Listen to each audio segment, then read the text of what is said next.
20 months, John McCain still hasn't explained a single thing that he would do differently from George W. Bush when it comes to the economy. Not one. Not one. Just look at taxes. My opponent's been talking a lot about taxes in his campaign. But here's the truth, Missouri. We're both offering tax cuts. The difference is who we're cutting taxes for. It comes down to values. In America, do we simply value wealth, or do we value the work that creates? For 8 years, we've seen what happens when we put the extremely wealthy and well-connected ahead of working people. Now, John McCain thinks that's the way to rebuild this economy, to double down on George Bush's policy of giving more and more tax breaks to corporations that are shipping jobs overseas, people at the very top hoping that prosperity trickles down on everybody else. I disagree. I think it's time to rebuild the middle class in this country. I think that's the choice in this election.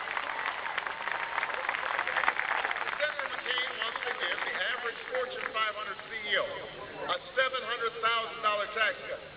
But he leaves 100 million Americans with nothing at all when it comes to tax relief. Now, I want to cut taxes for 95% of all workers. And under my plan, if you make less than $250,000 a year, how many people make less than $250,000 a year?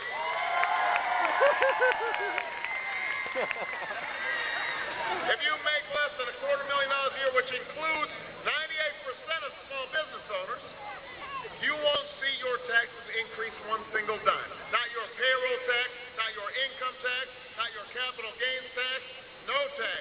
It's time to give the middle class a break, and that's what I'll do as President of the United States.